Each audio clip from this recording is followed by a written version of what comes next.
Good day everyone, so I am Zion Piminor and today I'll be reporting on a very important topic that connects both our economy and tourism and hospitality industry.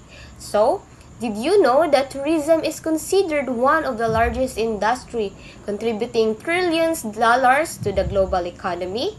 But beyond numbers, it thrives because of the professionalisms of its organizations and people behind it.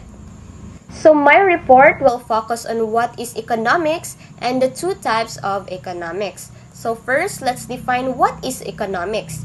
Economics, it comes from the Latin words oikonomicus. It is a social science concerned about the production, distribution, consumptions of goods and services. It studies how individuals, business, governments, and nations make choices how to allocate resources. So let's proceed to the two types of economic. The first one is the macroeconomic. Macroeconomic, it concentrates of the behavior of the economy as a whole. For example, the government noticed that the unemployment rate in the country has risen to 12%, and at the same time, the inflation rate is very low. To address this, the government decides to increase spending on infrastructure projects such as building roads, schools, and hospitals. So why is this macroeconomic? Because it deals with unemployment and inflation, which are nationwide issues. Number 2, microeconomics. Microeconomic, it focuses on individual people and businesses. For example, a local bakery decides to lower the price of its bread because a new competitor opened nearby. As a result, more customers choose to buy from the bakery, increasing its sales. So why is this microeconomics? It is a microeconomics because it focuses on the decision of a single business, and it also studies how consumers and producers react to changes in price. Thank you so much for that, Z. To continue our topic, hello, good morning, good afternoon, and good evening. My name is Carl Ompat, and I'll be tackling this topic. Now, let's move on to the role of tourism and hospitality and economic development. According to Organizations for Economic Cooperation and Development, that tourism and hospitality provides a major opportunity for growth to countries that are at the intermediate stage of economic development and require more foreign exchange earnings.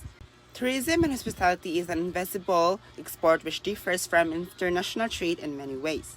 In tourism and hospitality, the consumers collect the product from the exporting country, thereby eliminating the freight cost for the exporter, except in cases in which the airlines used are those of the tourist receiving country. For example, a Japanese tourist travels to the Philippines for a beach vacation. Instead of the Philippines exporting the beach experience abroad, the tourist personally comes to the country and to enjoy it. So good morning, Miss May. Good morning, everyone. I'm Ana Nicole Gallo, and I'm here today to tackle 3 topics. So let's tackle about the first topic first. Tourism hospitality brings many more non-monetary benefits and costs than other export industries such as social, cultural, and environmental. So the focus of this topic is the non-monetary benefits, where it gives a positive impact to its industry. On the other hand, the non-monetary cost gives a negative impact to its industry. So I'm gonna give an example to further explain or understand about this topic. So let's start about the non-monetary benefits. Tourists visit a beach resort where it helps local preserve their natural resources or natural attraction like the beach. And next is the non-monetary cost, where it gives a negative impact to its industry. The example of this one is giving a overcrowded and pollution to its industry. So in short, non-monetary benefits is a positive impact, while the non-monetary cost is a negative impact. So everyone, do you understand? So let's proceed to the next topics, which is tourism and hospitality is a multi-phase industry that directly affects sectors in the economy, such as hotel, shops, local transport firms, entertainment establishment, handicraft producers, and indirectly affects many other such as equipment, manufacturers, and utilities. So to understand this topic, the first, the main focus of this topic is the multi-phase industry. So this the example of this one is a tourist visiting a city where they stay at a hotel, eat at restaurant, riding a local transport, and buying a souvenir. By doing this, you can already support the economy by staying by this place. By also doing this, you can also support the equipment manufacturers and utilities. It means wherever we go or every time we visit a city or a country, we already give a contribution to it by supporting their local industry by staying at their hotel, eating at the restaurant, and buying souvenirs and riding their local transport.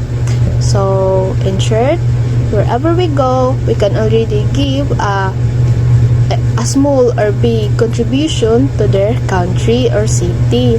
So, next topic is about economic impact. When travelers spend on goods and services within a destination, tourism hospitality acts as an export industry by bringing in outside revenues. Tourist expenditures increase economic activity directly, and many countries use tourism and hospitality to increase foreign exchange for investment and growth. Its economic impact is immense as it provides income, employment, and foreign exchange. For the example of this one is a foreign family where they visited the Philippines. They stay at a hotel in the Philippines, riding the local transport, eating the restaurants in the Philippines, and buying souvenirs in the Philippines. By spending money and also by exchanging money in the country, it already helps the economic growth of our country. Like the economic impact is immense that it provides income, employment, and foreign exchange. By visiting our country by the foreign family or foreign tourists, it already gives our country a economic growth because of the money exchange, and by spending money in our country, it already help our country and the employee workers of the here in our country. So economic growth is where foreign families or foreign tourists visit our country and spend money here, exchange money. It can already give economic impact, economic activity directly, and economic growth in our country. So that's all. I hope you all understand.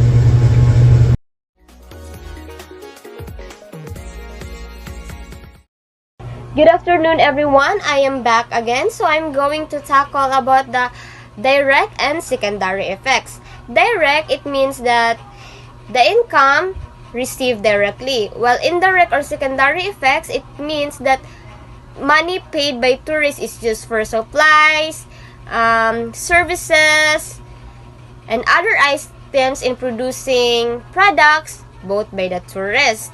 Here's an example of direct and secondary effect. A tourist pays a hotel in the Philippines for a 3-night stay. This is a direct effect. The hotel then uses part of that money to pay staff, salaries, and buy food supplies from local farmers. These are the indirect effects.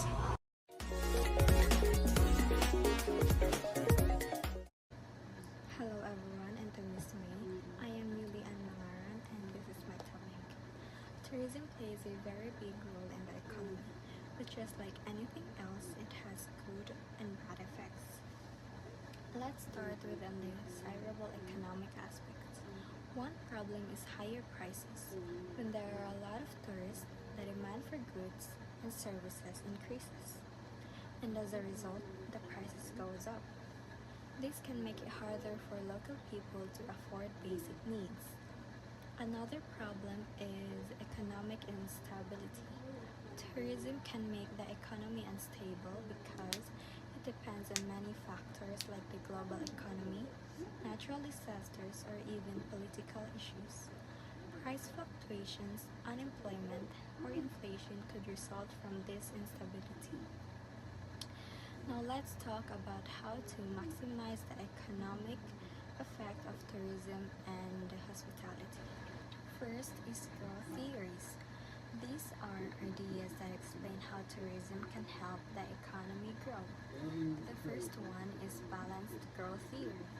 This means tourism works best when it grows together with other industries like transportation, agriculture, and manufacturing. For example, when more tourists come, they need food, so local farmers benefit.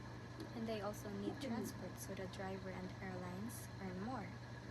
In this way, different industries support each other and the whole economy grows together. The second one is the unbalanced growth theory.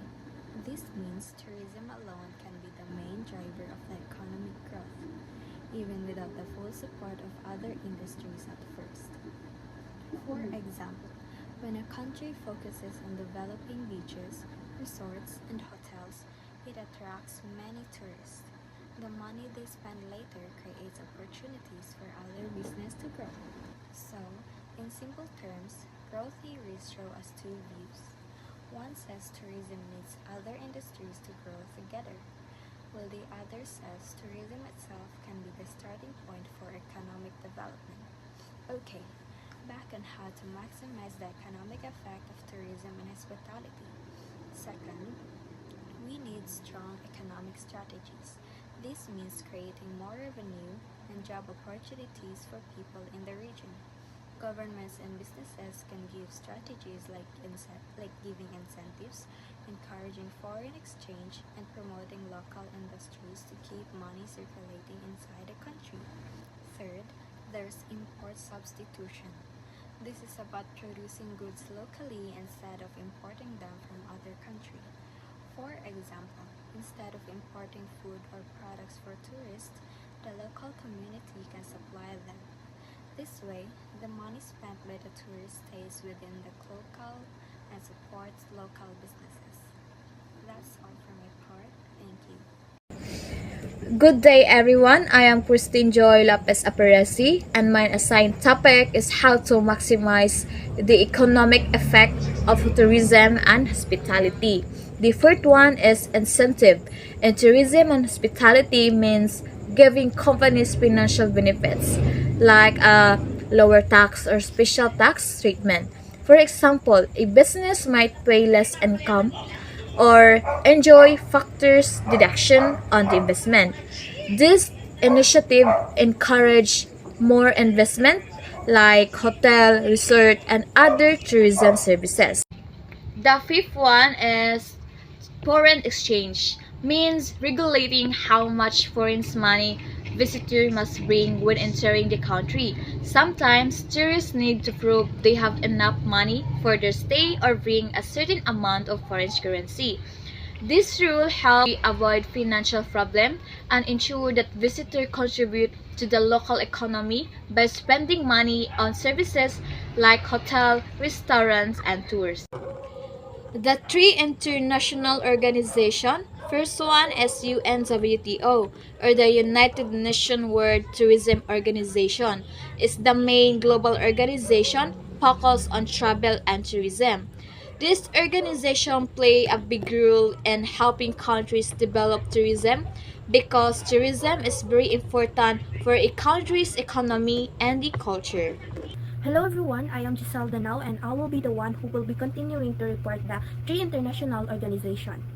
So the second type of international organization is the International Civil Aviation Organization, or what they call ICAO.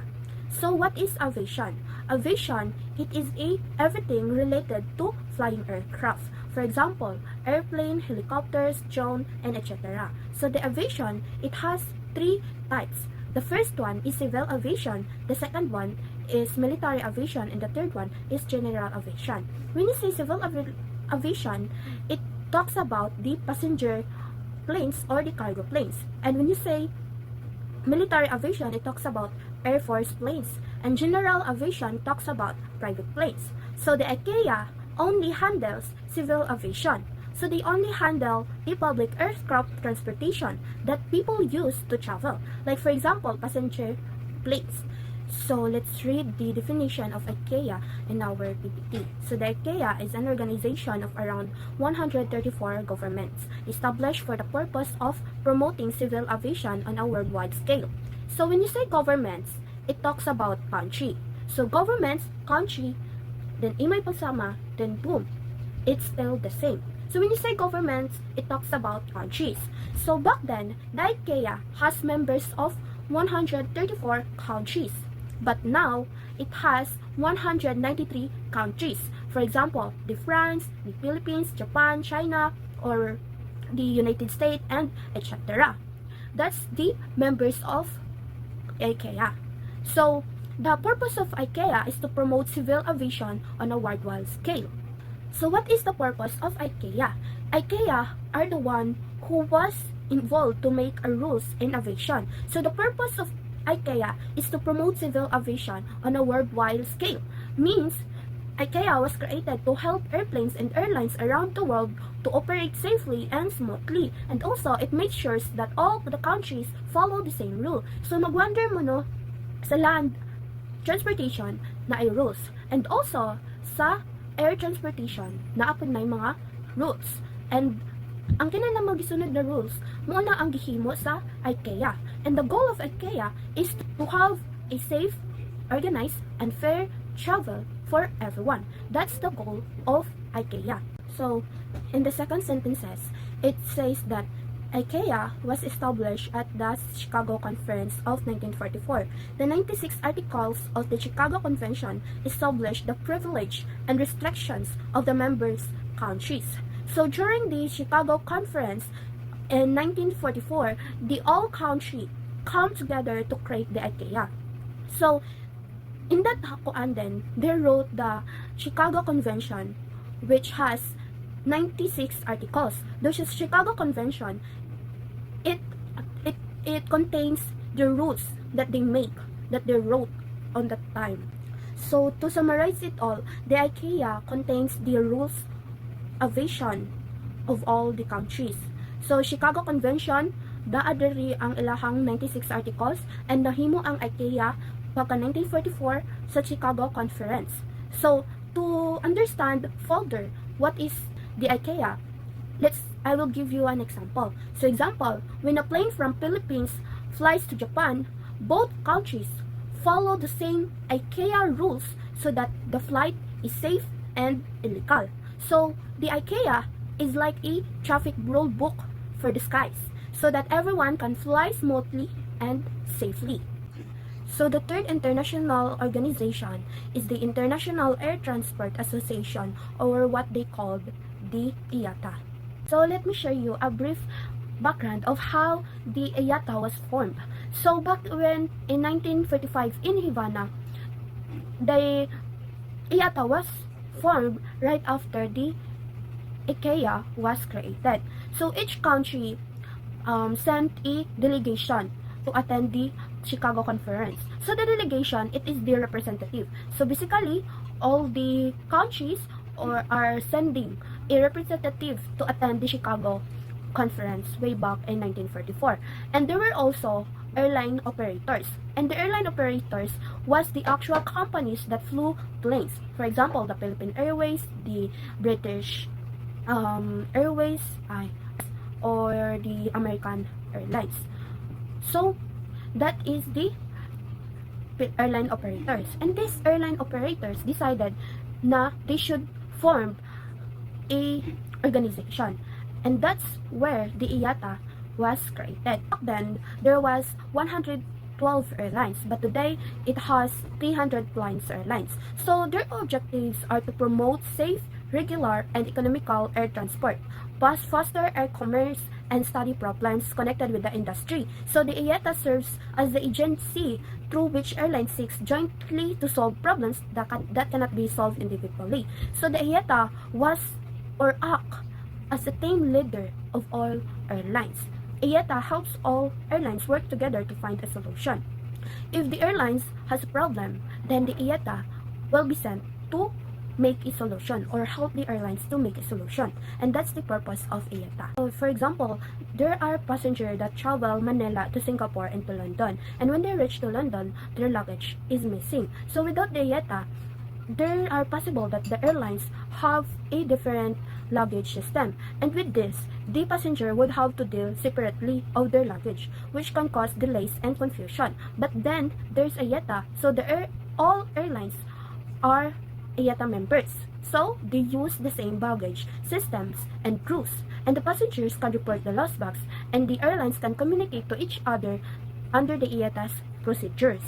So let me differentiate the difference between the IKEA and IATA. So IKEA was built from governments and IATA was built from airlines companies.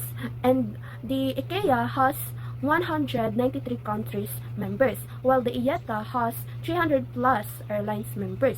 And the focus of IKEA was to make international standards aviation or laws of the sky.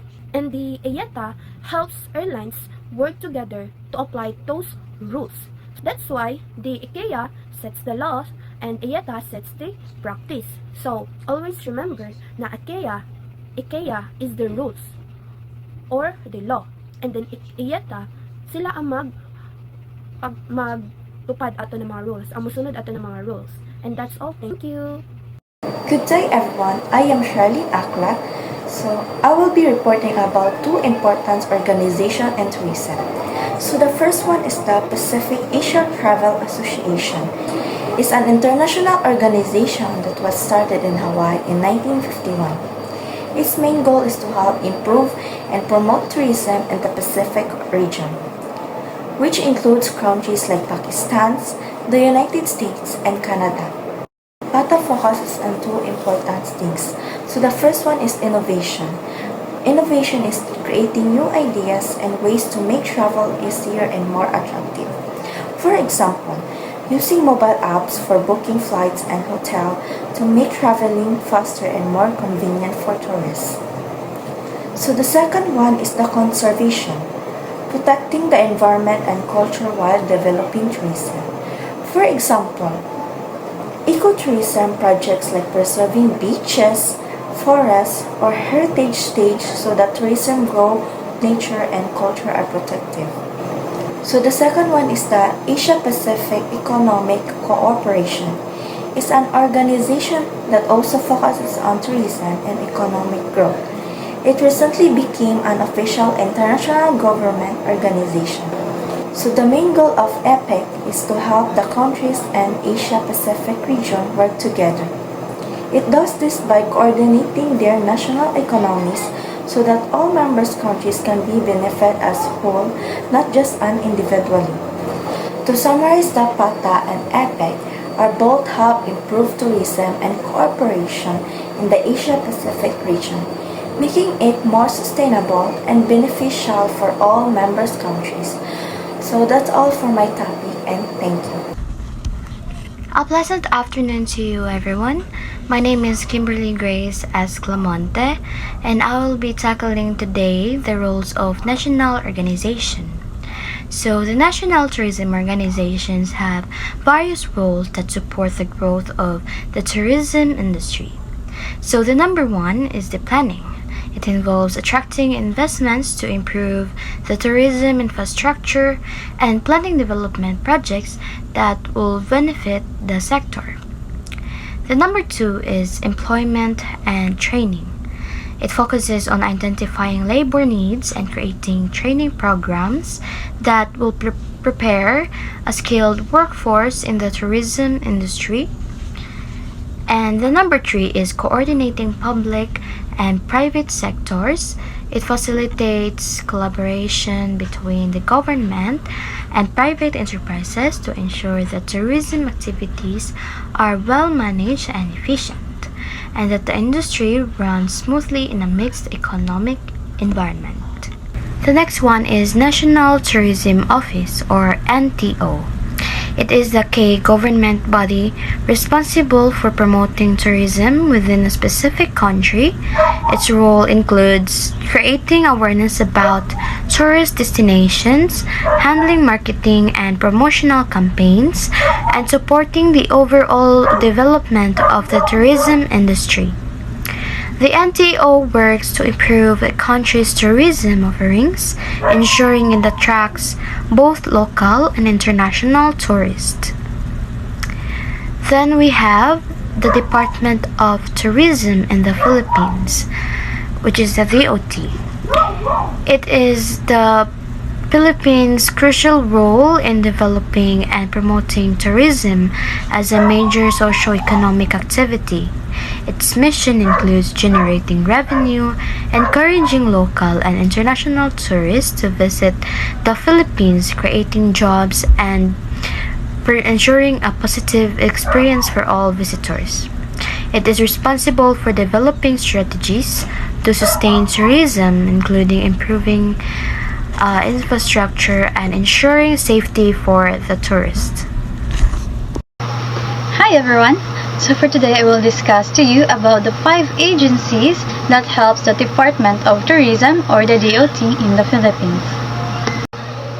These agencies work hand in hand with DOT to promote the tourism, protect our culture, and also to improve tourist experiences in the Philippines.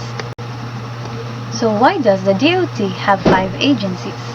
The Department of Tourism, or the DOT, in the Philippines have 5 attached agencies because each one of them has a specialized role that supports the tourism in different ways.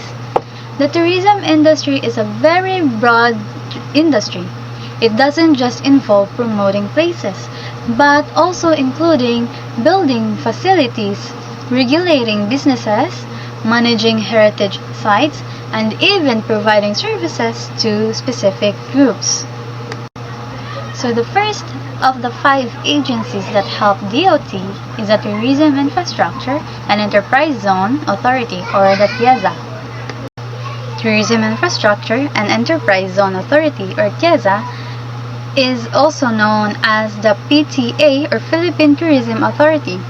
It is a corporate body tasked to designate, regulate, and supervise the tourism enterprise zones, or TEZs, as well as develop, manage, and supervise tourism infrastructure projects in the country, with the primary objective of encouraging investments in TEZs. So, Tourism Infrastructure and Enterprise Zone Authority, or TIEZA, is in charge of building and maintaining tourism facilities such as roads, airports, and also resorts. It also manages special tourism zones to make sure tourists have a safe and enjoyable experience. So for example, building roads going to popular destinations such as the top Cebu. So the roads there in Busay are getting fixed so that the tourists have an easy access going to the destination. So the second agency is the Tourism Promotions Board, or TPB.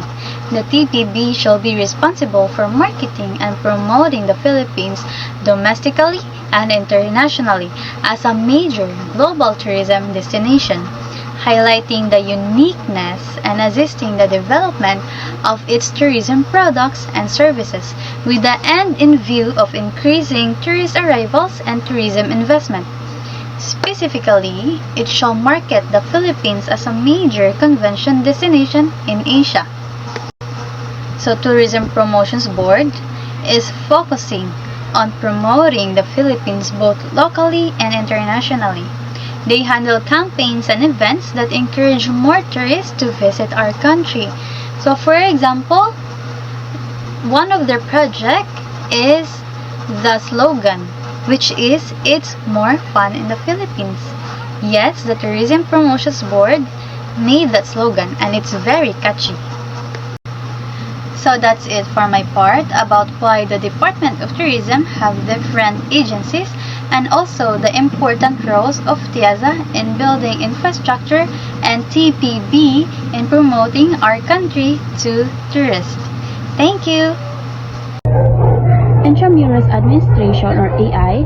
Intramuros Administration was established in 1979 by virtue of Presidential Number 1616, signed by President Ferdinand Marcos on April 10, 1979. Receive, take, and hold by request donation, gift, purchase, or lease from the foreign domestic source or any assets, grant or property, real or personal subject to such limitations are provided in existing laws and regulations. President Marcos established the Intramuros Administration or AI for him to manage and restore the historic area of Intramuros and Manila. Because AI can receive or acquire assets and property through donation, purchase, or lease unallowed by law. Next is the National Park Development Committee or NPDC.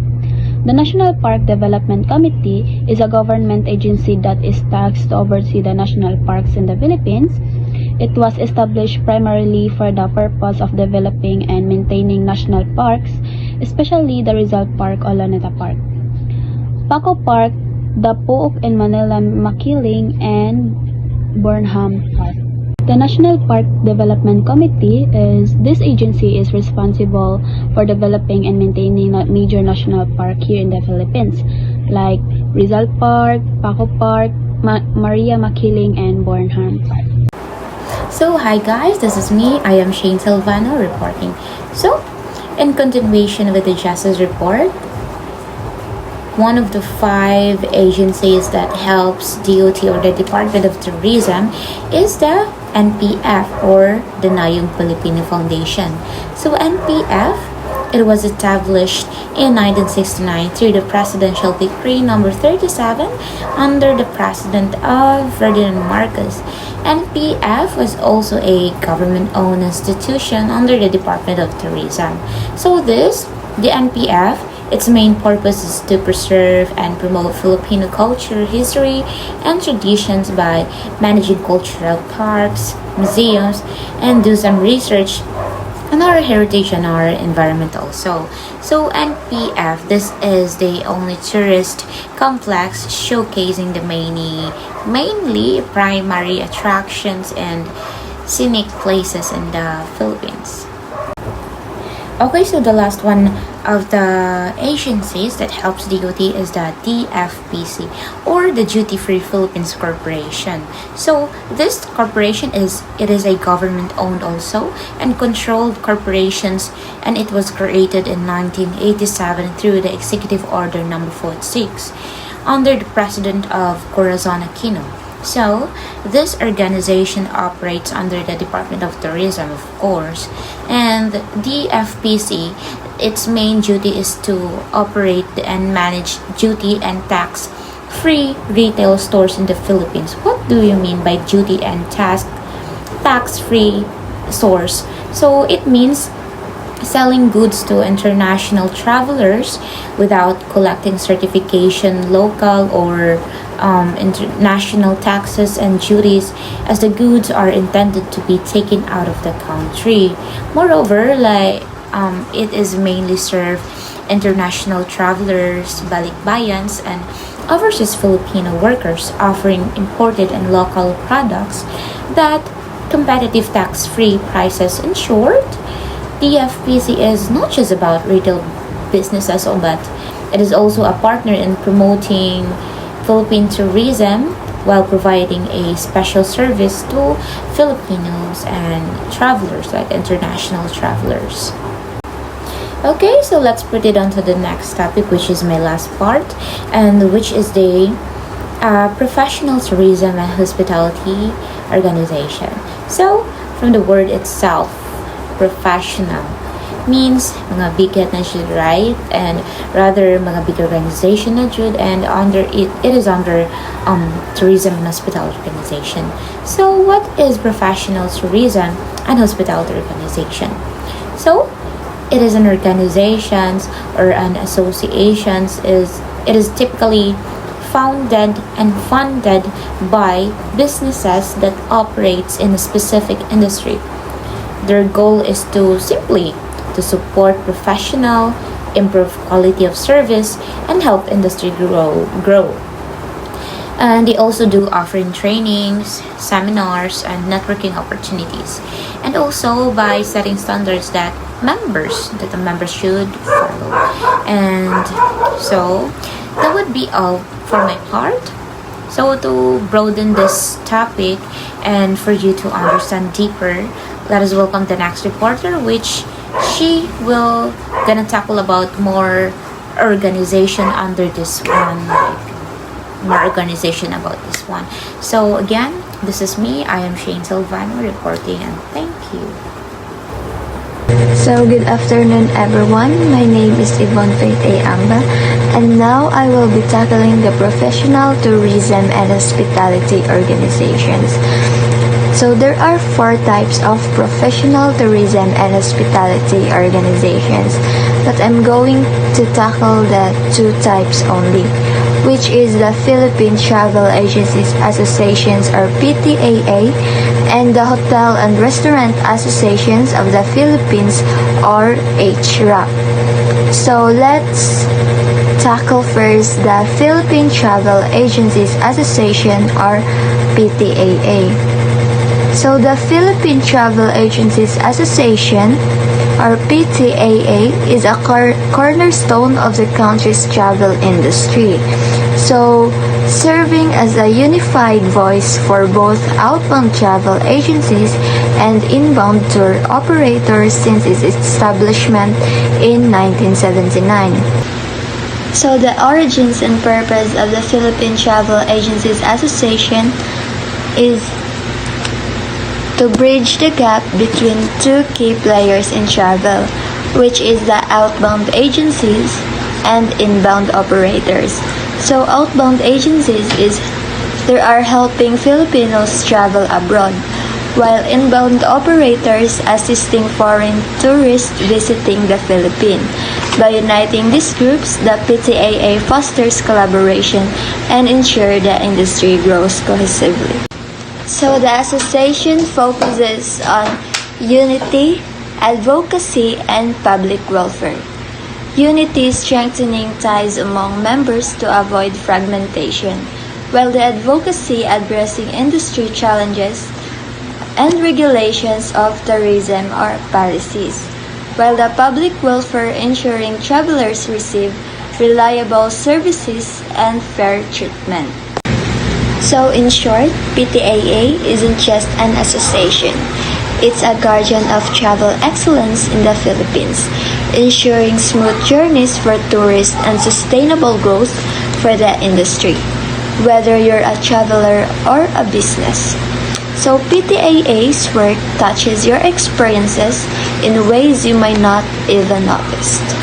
So that's all for the Philippine Travel Agencies Association or PTAA. So let's move on to the Hotel and Restaurant Association of the Philippines or HRAP. So the Hotel and Restaurant Association of the Philippines or HRAP plays a very important role in the hospitality industry. So its main goal is to improve the skills of managers and staff so that hotels and restaurants in the country can give the best service possible. By doing this, HRAP makes sure that establishments in the Philippines follow proper standards just like other countries do.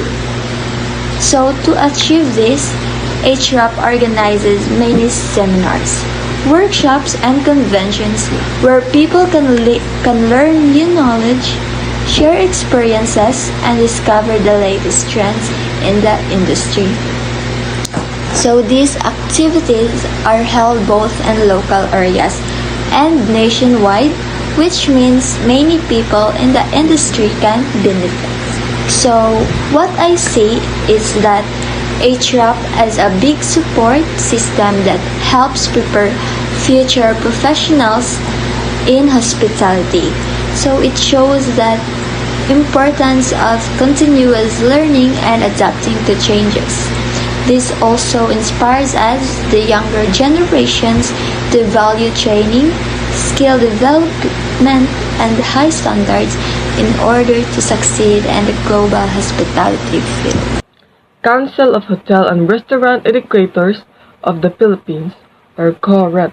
It is an organization for hospitality educators in the Philippines.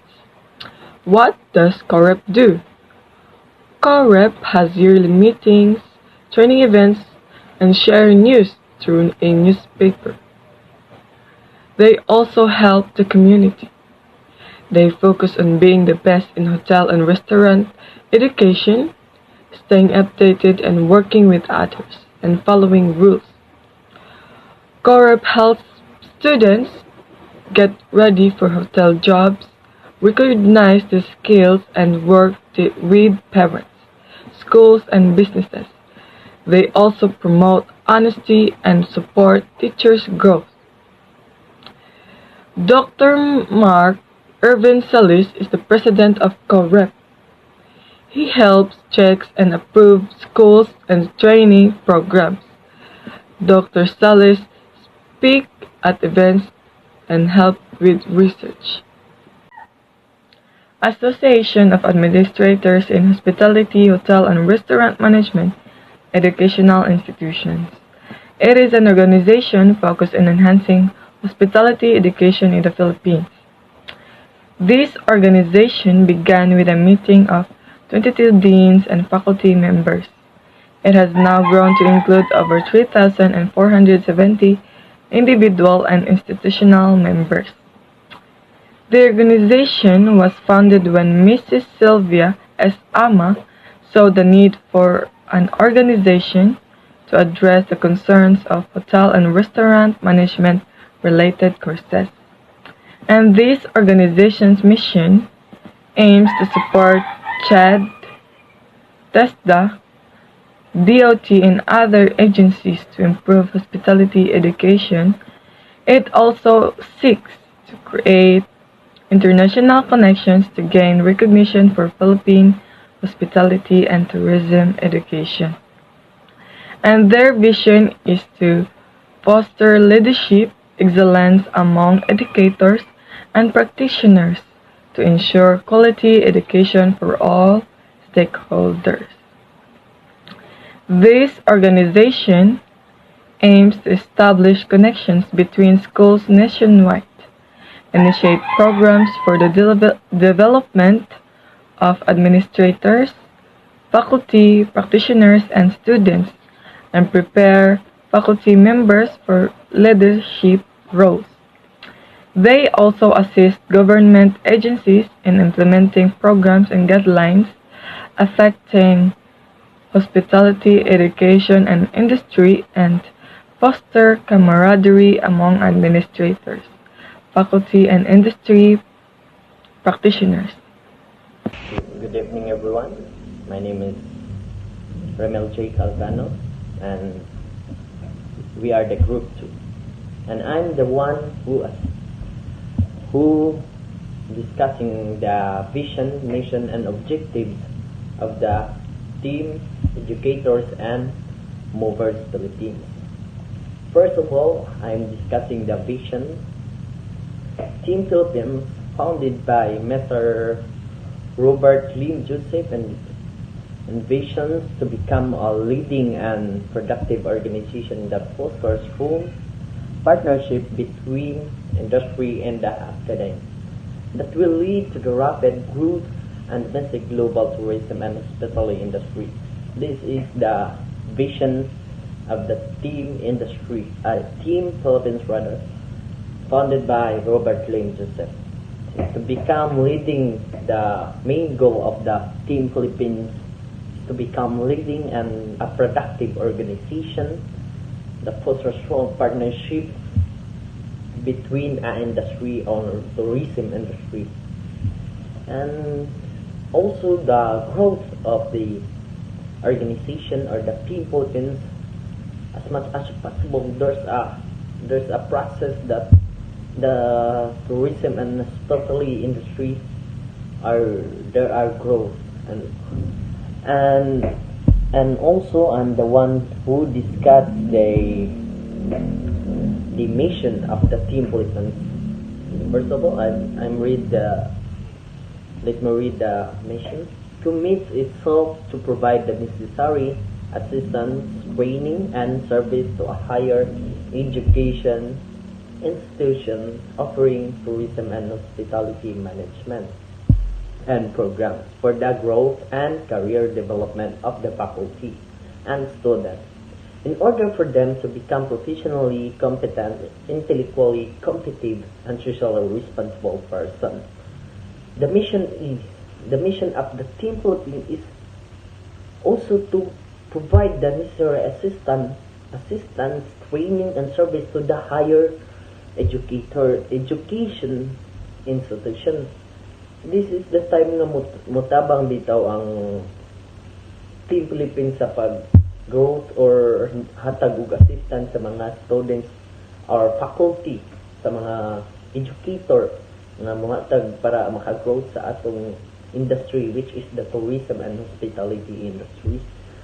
And growth given faculty and students order to become a professionally competent and also the intellectual of the students and the faculty or the educator.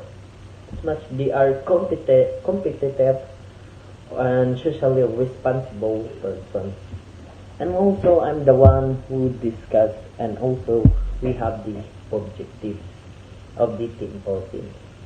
One of their objectives is to assist higher education institution members in the enhancement of the relevant curricular offerings, which is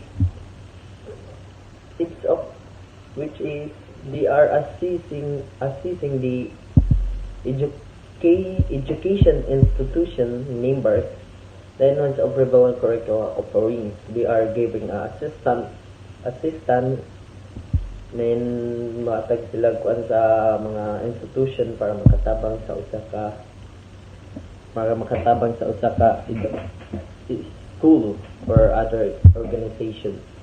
And last or the number 2 is to enrich the knowledge and skills of the students and faculty members by providing trainings, seminars, and other fora related to professional courses. The main goal here is to inherit the knowledge of the skill to the students and the faculty members. They are providing training or seminars para makabalod sila unsay dagan sa ato ang industry or which is the tourism and hospitality industry. And sa related nga mga professional courses nato, which is the tourism, which is ang atong course karon program is tourism and hospitality industry, which atong gi-enhance atong mga skill through sa atong course nga or sa atong program nga gikuha. So they are providing po sa mga students and faculty members. And that's all. Thank you.